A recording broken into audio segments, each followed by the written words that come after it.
ব্যাংকে রাখে জাগা জমি কিনে। মহিলা তোমার জামাই যদি এমন কিফটামি করে চুরি করে খাইবা গুণ হইতো না, শিখাই দিয়ে গেলাম আজকে। গুণ হইলে এটা আমার দিয়া লাইও, তবে চুরি করে নিজে খাইও, জামাইয়ের বাড়িতে ফাঁসার, বাবার বাড়িতে ফাঁসার করো না। ফাঁসার করলে এটার কারণে কবিরা গুণ হইব। তবে তোমার জামাই যদি কিফটা হয়, যদি না দেয়, তাহলে চুরি করে খাইও। জামাই টিহা চুরি করে খাওয়ান যায় যাচ্ছে, স্বামী মৃদার ফতুয়া। ঠিক হয় না আপনারা? জামাই যদি কিফটা হয়, শর্ত জামাই যদি কিফটা হয়, বেরিয়ে কি যে একটা খুশি হইব।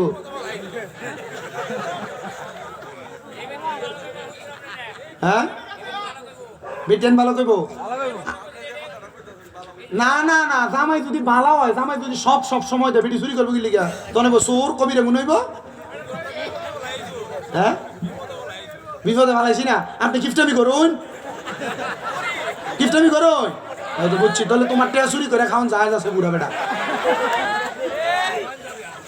আল্লাহ আপনারা বুঝার তৌফিক দান করুন। আপনারা জানেন আমি আমার যে সময় ওয়াজ করি তার থেকে বেশি ওয়াজ করতেছি আজকে। আমি ওয়াজ করি কম, খুব অল্প সময় ওয়াজ করি। হ্যাঁ, আল্লাহ যেন আপনারা কবুল করে, কোন আমিন। আমি ঠিক টাইম ধরা, মাইক ধরা থেকে 1 ঘন্টা 20 মিনিট কথা বলি। আমি এই কথাগুলোর মাধ্যমে চেষ্টা করি, আমি আপনার কথা, আমি প্রথম থেকে যা কথা বলছি, কথাগুলো কি দরকারি না? দরকারি না? অবশ্যই দরকারি। আল্লাহ আমরা বোঝার তৌফিক দিই। মা বোনের কাছে আবদার, জামাইয়ের প্রতি একটু সদাচরণ করেন, সুন্দর ব্যবহার করেন, বালা আলাপ করেন। জামাইরে আপনি একটু অত্যাচার অনাচার কম করেন, জামাইয়ের প্রতি অত্যাচার অনাচার কম করেন। শীতের রাত্রে একটু গরম পানি বাড়াই দিয়েন, বানাই দিন। কিন্তু কখনো না গরম পানি কিন্তু তুমি বুড়ো হয়ে গেছো না, গরম পানি এখন না, গরম পানি করে দিবেন। স্বামী স্ত্রী একসাথে উজু কইরা, জামাই না উঠতে চাইলে কপালে একটা আদর দিবেন, চুমা দিবেন। এটা কি শিখাই দেন? হ্যাঁ, এটা করবেন। আপনার জামাই যদি নামাজি না হয়, আপনি বউয়ের কারণে জামাই নামাজি হবো। এখন বেড়াও নামাজি না, বেডিও নামাজি না। বেড়া নাই যে নামাজ পড়ে না, বাজ্যে বেডির নামাজের কথা কইতে পারে না, কারণ বেডি করবো নিজে পড়ে না, আমার কইতে হইছে। কথা কেন কেন? এই জন্য মা বোন, আপনি চাইলে আপনার স্বামীকে নামাজি বানাইতে পারবেন সুন্দর আদর যত্নের মাধ্যমে। সকালবেলা ঘুম থেকে উঠাইয়া স্বামীটাকে আপনি নামাজের কথা বলবেন। আমার এক ভাই লেখছে, আসসালামু আলাইকুম হুজুর, মহিলাদের ছিঁড়ে পড়া চুল আশ্রাইলে যে চুলগুলো ঝইরা পড়ে ফেরিওয়ালার কাছে বিক্রি করে, এটা কি জায়েজ? আমি বলবো মা, না, এটা হারাম। কেন? আপনি আপনার চুলগুলা যে বিক্রি করতেছেন, আল্লাহ রসুল তো সাল্লাল্লাহু আলাইহি সাল্লাম মহিলাদের কোনো অঙ্গ প্রত্যঙ্গ অন্য কোনো পুরুষকে দেখতেই দেন নাই। আম্মাজান খাদিজাতুল কুবরা রসুলকে ওসিয়ত করছেন, ইয়া রাসূলুল্লাহ, আমি যদি ইন্তেকাল করি, আমাকে আপনি রাত্রে দাফন করে আমার কবরকে নিশ্চিহ্ন করে দিয়ে রাখেন, যেন মানুষ আমার কবর দেখে বলতে না পারে আম্মাজান আম্মাজান খাদিজাতুল কুবরার সাইজ যেমন ছিল, এমন ছিল, উঁচা লম্বা ছিল। রসুল তখন আম্মাজান খাদিজাতুল কুবরা এই কথা বলতেন। কিন্তু মা, একটা বেলুনের জন্য, একটা চামচের জন্য, একটা ড্যাগের জন্য আপনি অনেকগুলা চুল একসাথে করে আপনি ফেরিওয়ালার কাছে বিক্রি করেন। এটার কারণে আপনার লস, লাভের চাইতে লস বেশি হয়। এটা হারাম কাজ, এটা কইরেন না। মা বোনেরা, এই চুলগুলা কখনোই ফেরিওয়ালার কাছে বিক্রি করবেন না, গর্ত কইরা গাড়ায় ফেলবেন, গর্ত কইরা গাড়া ফেলবেন। আমি নিজে দেখছি আমার আম্মারা, ওনারা এই চুল যখন একসাথে হইতো, বাঁশমুড়ার পাশে অথবা কলা গাছের পাশে গর্ত করে লাগিয়ে দিত। আবার অনেক বুড়া বেডিয়েতে কইতো, কলা গাছের কাছে যদি চুল যদি গাড়ায় দিয়ে দেয়, তাহলে বেডিয়েতে চুল একটু তাড়াতাড়ি লম্বা হয় কলা গাছের মতো। এটা কথার কথা আর কি, আসলে আর কথা না। তবে মা বোনদের চুল এগুলা বিক্রি করবেন না, এটা হারাম কাজ। আল্লাহ এগুলা থেকে আমাদেরকে হেফাজত করুন। আপনারা আসতে আমিন কইছেন? ঠিকটা বেড়াই না, আরো জোরে কোনে আমিন। যেই কথা বলতেছিলাম, মহিলার জামাই নেশা করে নাই, এই দিন রাত্রবেলা ওই মহিলা জামাই জিকির করতেছে, মহিলা খুশি না বেজার? বড় খুশি। আগো নেশা করে না, বেডি এই খুশিতে রাত্রে আর ঘুমায় না, রাত্রে আর খুব আনন্দ। তবে অন্যদিকে ফিরা রয়েছে, জামাই ওই দিন আর বউয়ের কাছে আসে না। জামাইও চিন্তা করে, আমি প্রত্যেক দিন নেশা করে আসি, কেমনে যাইতাম বউয়ের কাছে, কেমনে যাইতাম বউয়ের কাছে, বা তারা কেমনে বলতাম। জামাই জিকির করতে করতে লা ইলাহা ইল্লাল্লাহ, লা ইলাহা ইল্লাল্লাহ, লা ইলাহা ইল্লাল্লাহ, লা ইলাহা ইল্লাল্লাহ মুহাম্মাদুর রাসূলুল্লাহ সাল্লাল্লাহু আলাইহি ওয়াসাল্লাম। পাড্ডা দরবারে তালিম দেয় না? সোনাকান্দা দরবারে যারা আছেন মোটামুটি তালিম দেয় না? দেখছেন, আছে অনেকে, আছে অনেক দরবারের বায়াতরা আছেন। আমি সবার নাম বলতে পারতেছি না, যতটুকু বলছি আল্লাহ সব আউলিয়া কেরামের নুরানি নেক নজর, নুরানি সোহবত আমাদের সিনাতে দান করুন, আমিন পড়েন। লা ইলাহা ইল্লাল্লাহ জিকির করতে করতে ঘুমায় গেছে। মহিলা বলেন, সারা রাত্র পর্যন্ত আমার ঘুম আসে না। আমার যখন ঘুম আসে না,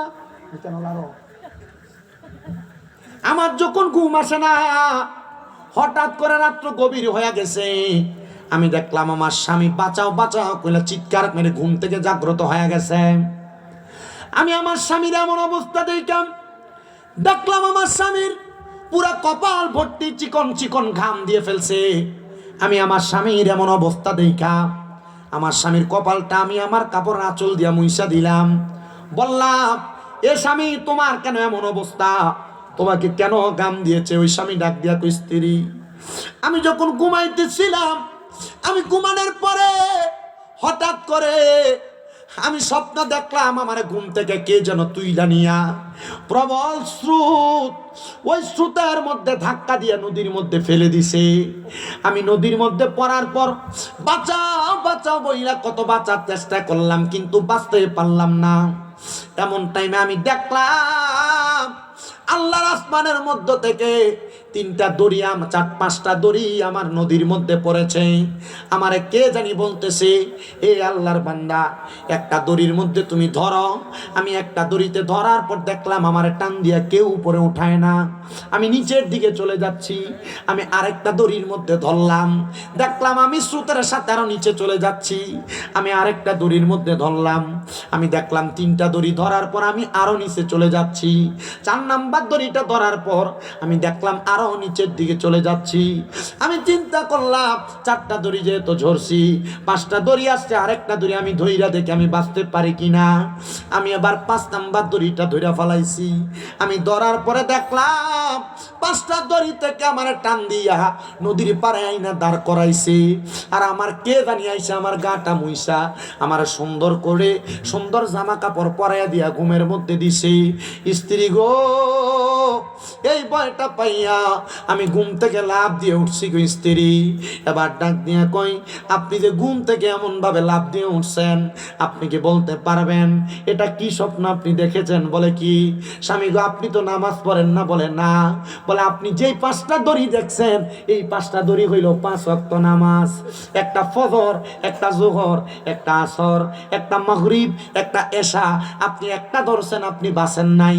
2টা ধরছেন, বাঁচেন নাই। 3টা ধরছেন, বাঁচেন নাই। 4টা ধরছেন, বাঁচেন নাই। যখন আপনি 5টাকে পাত্র করেছেন, তখন আপনি বাইসা গেছেন। আপনার 5টা দড়ি টান দিয়া গালা কাছে নিয়ে গেছে। স্বামী গো, নেশা করার কারণে আপনি যে জাহান্নামের আগুনে যাবেন, নামাজ না পড়ার কারণে আপনি যে জাহান্নামের আগুনে জ্বলবেন, আপনার ওই জ্বলাটা আমার আল্লাহ তাআলা কেমন ভাবে শাস্তি দিবে আপনি জানেননি। আপনার জন্য কঠিন যন্ত্রণাদায়ক শাস্তি দেওয়া হবে। স্বামী, আপনি এখন থেকে 5 ওয়াক্ত নামাজ আদায় করেন। স্বামী ডাক দিয়া কই, স্ত্রী আমি আজকে একজন আল্লাহর ওলি সোহবতে গিয়েছি। মনে রাখবেন, আউলিয়া কেরামের কাছে যাওয়া আসা করলে, সোহবতে থাকলে আল্লাহ তাআলার রহমত পাওয়া যায়। কারণ আমার আল্লাহর ঘোষণা, ইন্না রাহমাতাল্লাহি করিবুম মিনাল মুহসিনিন, নিশ্চয় আমার আল্লাহর রহমত আল্লাহর ওলিদের নিকটবর্তী হইলে পাওয়া যায়। আর মসনবী রুমির মধ্যে আল্লামা জালালউদ্দিন রুমি রাহমাতুল্লাহ আলাইহি বলতেছে, সোহবতে সালে তোরা সালে কুনাত, সোহবতে তালে তোরা তালে কুনাত। ভালো মানুষের সোহবতে থাকলে ভালো হইতে পারবা, আর খারাপ মানুষের সোহবতে থাকলে খারাপ হইবা। ওই স্ত্রী ডাক দিয়ে কই, স্বামী আপনি 5 ওয়াক্ত নামাজ পড়েন, দেখবেন আপনি এমন আযাব গজব থেকে আপনি বাইসা যাবেন। স্বামী ডাক দিয়া কয়, আমি যার কাছে বায়াত গ্রহণ করেছি, আমি ওনার কাছে ওয়াদাবদ্ধ হইছি, আমি নামাজ পড়ব না। আর উনি বলেছে 1 ওয়াক্ত নামাজ যদি পড়ে আমার একটা করে খরমের আঘাত দিব। ওই স্ত্রী কি করব বলো না? স্ত্রী ডাক দিয়া কই, উস্তাদের সাথে আমি বুঝবো আপনি নামাজ পড়েন। আবার ওই ছেলে ডাক দিয়া কয়, আমি নামাজ পড়তে লাগলাম। নামাজ পড়তে আমি যখন অধিক পরিমাণ নামাজ পড়লাম, আমি নামাজ পড়তেছি। এবার আমি নামাজ পড়ে চিন্তা করলাম, হুজুর আমারে বলছে নামাজ না পড়ে জিকির করতে, আমি হুজুরের অমান্য করেছি, হুজুরের কাছে আমার যাওয়া দরকার। আমি 5 ওয়াক্ত নামাজ পড়েছি। নামাজ পড়ে আমি রওনা করেছি আমার স্ত্রীর নিয়া। ওই দিন এশারের নামাজটা আমি হুজুরের দরবারে পড়েছি। হুজুর ডান দিকে সালাম ফিরাইয়া যখন বাম দিকে সালাম ফিরাইছে, আমি সালামটা ফিরানোর সাথে সাথে হুজুরের দিকে তাকাইলাম, দেখলাম হুজুর আমার দিকে তাকায় আছে। হুজুর চিন্তা করতেছে মনে হয়। আমি তারে বললাম নামাজ না পড়তে, সেদিন নামাজ পড়ে। এবার নামাজ শেষে সবাই যখন চলে যায়, আমি হুজুরের কাছে গেলাম। যাওয়ার সময় আমার একটা রুমালের মধ্যে পেঁচাইয়া আমি আমার নিজের জুতাগুলা নিয়ে গেলাম। হুজুরের কাছে যা বললাম, হুজুর আপনার কাছে আমার কথা ছিল আমি নামাজ পড়বো না। আপনি বলেছেন আমি যদি 1 ওয়াক্ত নামাজ পড়ি জিকির ছাড়া, তাহলে আমার এক একটা খরম দিয়ে আঘাত করা হবে। হুজুর আমি 6 ওয়াক্ত নামাজ পড়ে ফেলি। ফেলেছি হুজুর, আপনি এখন আমার এই খরম দিয়ে মারেন, এই খরমগুলো আমি আপনার কাছে আসছি। হুজুর কয়, বান্দা, এ আল্লাহর বান্দা, আমি তোমারে বলেছিলাম মারবো, কিন্তু এখন মারতে পারবো না। বলে, কেন মারবেন না? বলে, তুমি এখন নামাজ পড়ো, আগে তুমি নেশা করতা, এখন তুমি তোমার ভুলের মাসুল তুমি দিতে জানতেছো, তুমি বুঝে ফেলেছো, তুমি 5 ওয়াক্ত নামাজ পড়বা। ডাক দিয়া কই, হুজুর নামাজ পড়বো তো কথা সত্য, কিন্তু আপনি না ওয়াদা করছেন আমারে মারবেন। হুজুর, ওয়াদা খেলাফ করলে মুনাফিক হয়ে যায়। আলেমদের কাছে মাসালার অভাব নাই, আলেমরা চাইলে মাসালা ঘুরাইতে পারে, আলেমরা চাইলে মাসালা জায়গা তো রাখতে পারে। ও বাবা রে, তবে না না না, সুন্নি ওলামায়ে কেরাম একবার এই কথা আরেকবার ওই কথা বলে না। সুন্নি ওলামায়ে কেরাম তাদের সহজ সরল পথের মধ্যে চলাফেরা করে, কিন্তু যারা মুনাফিক তারা একবার এই পথে চলে আর একবার ওই পথে চলে, একবার এই কথা কয়, কইয়া কয় আমি এটা কইছি না, এমন মুনাফিকও আছে না? না, আমার কথাগুলো আমি কারোর বিরোধিতা করতেছি না, আমি ডাইরেক্ট আপনাদেরকে বোঝানোর চেষ্টা করতেছি। হুজুর ডাক দিয়া কয়, বাবা আমি তোমারে বলছি জুতা দিয়ে আঘাত করব, তবে আল্লাহর ফতুয়ার উপরে তো কেউ ফতুয়া ঘুরাইতে পারে না। আমি তো আলেম, কিন্তু আমার আল্লাহ তাআলা তো আলেমদেরকে আলেম শিক্ষা দেনেওয়ালা, আলেমদেরকে যিনি আলেম শিক্ষা দিয়েছেন, আলেমদেরকে যিনি সম্মান দিয়েছেন, ওই নবীকে আলেম শিক্ষা দেনেওয়ালা, আমি ওই আল্লাহ তাআলার ফতুয়ার উপরে ফতুয়া ঘুরাইতে পারবো না। বলে, কি ফতুয়া? বলে, আমার আল্লাহ কইছে লা ইউকাল্লিফুল্লাহু নাফসান ইল্লা উসআহা, আমার আল্লাহ তাআলা কারো সাধ্যের বাহিরে কোনো কিছু চাপায়া দেয় না। তুমি নামাজ পড়ার সাধ্য রাখো, এই জন্য আল্লাহ তোমার নামাজ পড়া তোমার উপর চাপায়া দিছে।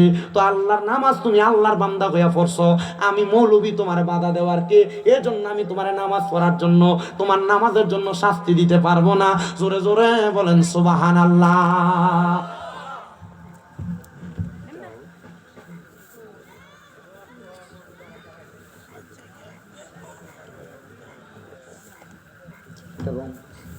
আলহামদুলিল্লাহ পড়ে, আর জোরে পড়েন আলহামদুলিল্লাহ।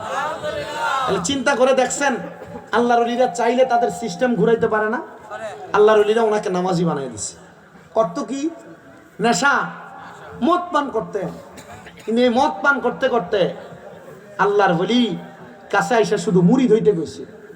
আপনি যত খারাপ হন না কেন, আপনি আল্লাহর ওলিদের সোহবতে যাইবেন, অসুবিধা আছে? আল্লাহর ওলিদের দরবারে যাওয়া কি আপনারা কেউ বাধা দিয়ে রাখছে? কেউ বাধা দিয়ে রাখছে? আল্লাহ আমরা কবুল করুন।